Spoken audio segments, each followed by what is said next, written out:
from y'all being here tonight. There's another entity that's benefiting as well, and I think this is just the coolest thing. I had a great conversation. Scott Vanderstelt is heading up Team Troll, and his organization kind of helps out the Van Andel Institute. And you know what? What he told me, I just thought was just the greatest thing. And you're gonna love what he has to say. So I'm gonna turn it over to Scott. He's gonna tell you what he's doing because I think it's fantastic stuff. Thanks, Scott.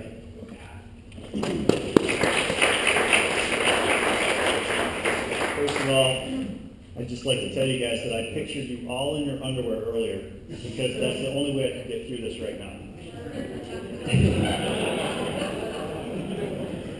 All right, so I'm going to tell you the story real quick, hopefully real quick.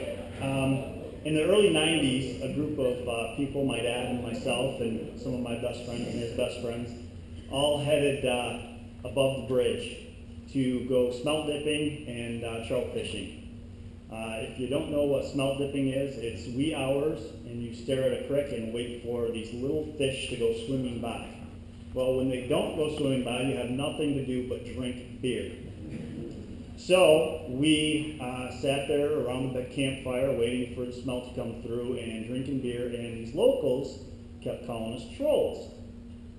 Me, I'm like, what the heck? Where's this coming from?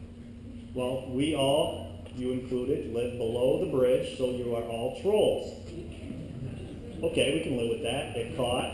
We, from then on, decided to call our little hunting and fishing group Team Troll. That was early 90s, like I said, small group of guys. In 2010, I learned that my father had Parkinson's. At that time, I really didn't know much about Parkinson's. I knew Michael J. Fox, and I knew he had Parkinson's. I started to do my research to find out what that really meant. In my research, I learned that there was no cure. There probably would never be a cure, and it was something that you had to learn to live with. The following year, 2011, a buddy of mine talked me into joining or signing up for the Iceman. I had never raced a mountain bike, had never really even competitively against friends rode a mountain bike. I was riding a 1997 Gary Fisher. Didn't have money to buy a new bike. So I get out there and I start riding with him. We're at Bass River and this guy comes down the trail and he looks like Lance Armstrong to me. And I'm like, look at this guy in the nice spandex. So, guy comes up smiling, grinning, having a good time. What's going on, guys? We're riding our mountain bikes and we got t-shirts, baggy shorts, we're just going to do this thing.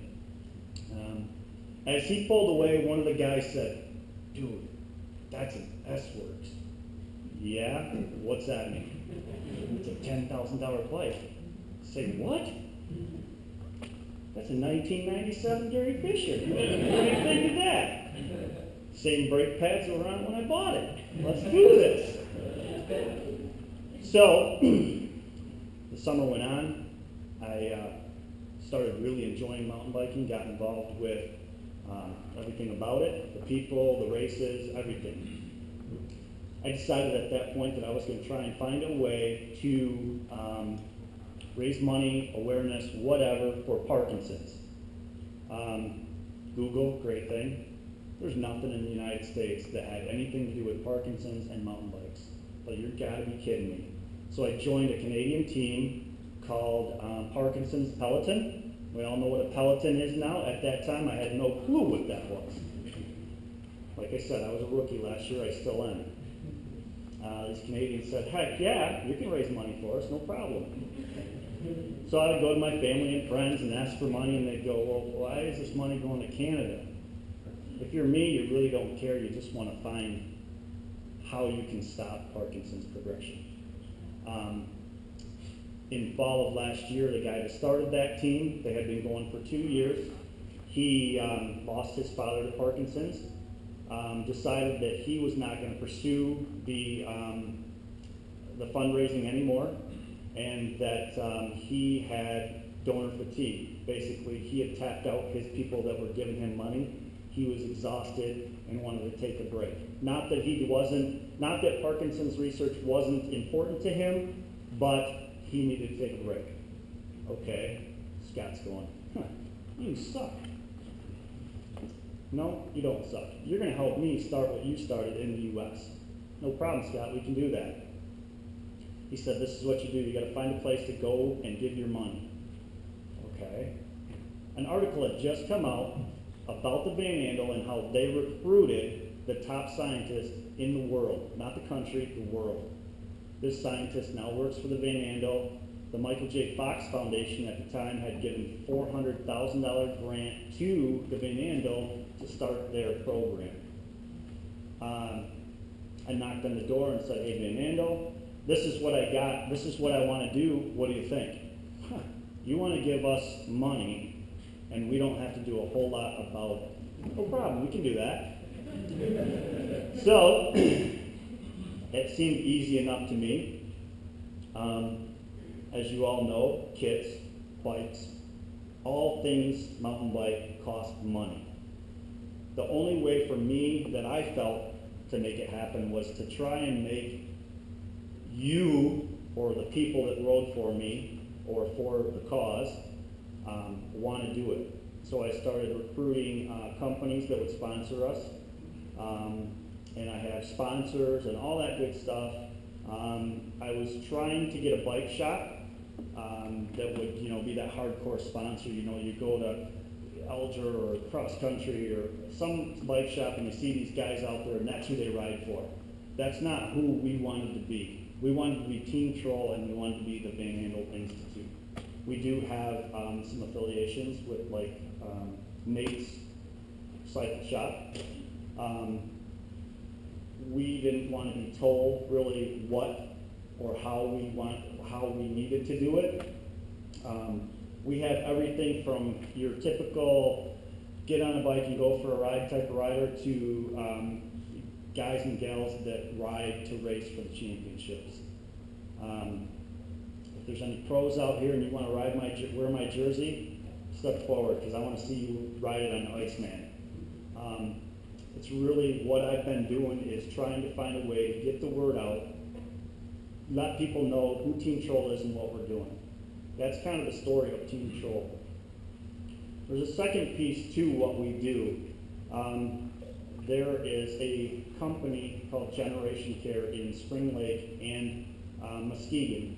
They have a program that, from the Cleveland Clinic, there's a program where a able-bodied rider and a Parkinson's patient get on a tandem bike, a stationary tandem bike, and they call it force training.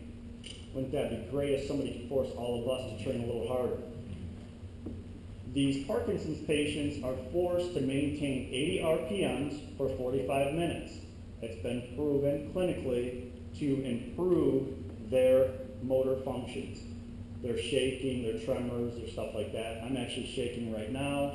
I might have Parkinson's, but it's probably just the nerves.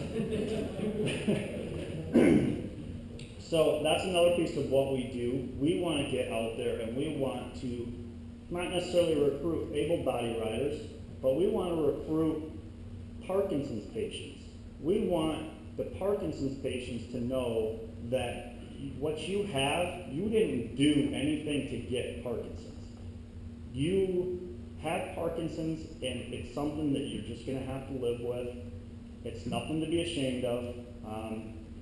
I kind of, watching my father and a couple of stories, noticed that Parkinson's patients kind of get ashamed.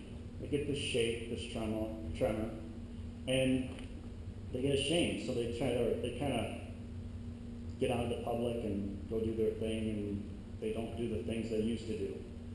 Well, what we want to do is let those people know, come on, bring it out, let's get on a bike and go ride. If you can't really ride a bike like we do, there's also these programs that will actually help you. So that's kind of what we're trying to do, just get the word out. If you get a chance, no, not if you get a chance, when you get a chance, go check us out on the web. We're at teamtroll.org. There's a couple of minor glitches with our website because it's brand new, like as in last week.